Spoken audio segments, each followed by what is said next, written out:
Hey, how's it going, everyone? Just back in with another sequence video. This one's Baruch 4 to 5, and I just highlighted the parts that have the sequence. Baruch 4:1.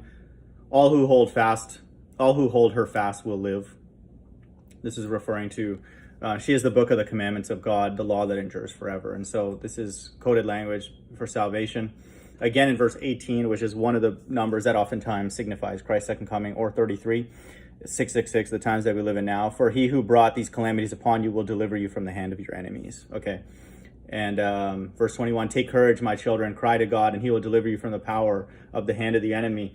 For I have put my hope in the everlasting to save you, and joy has come to me from the Holy One because of the mercy that will soon come to you from your everlasting Savior. So this is now a reference. Those are all references to salvation.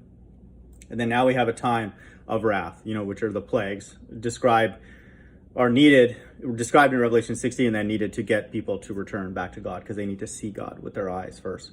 Verse 25, my children, endure with patience the wrath that has come upon you from God. So God is inflicting these plagues during Revelation 16 to delineate his left and right hand side. This is the final separation. Your enemy has overtaken you, but you will soon see their destruction and will tread upon their necks. So this is referencing Christ returning with his elect and his angels. Verse 28, for just as you were disposed to go astray from God, return with tenfold zeal to seek him. That's in verse 28, 2:8-16.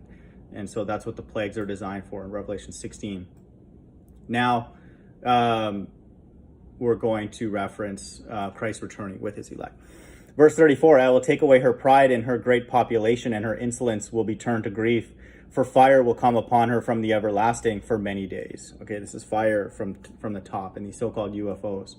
Verse 37, look, your children are coming, whom you sent away. They are coming gathered from east and west at the word of the Holy One, rejoicing in the glory of God. So this is up in the sky with the so-called UFOs. This is verse 37. It's a complete number. So that's with God's elect.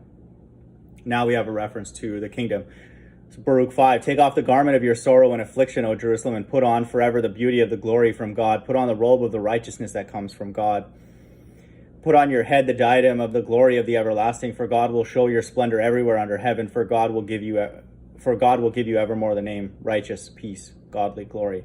And so that's a reference to the kingdom of heaven. It goes on further from that, but that just sort of summarizes it.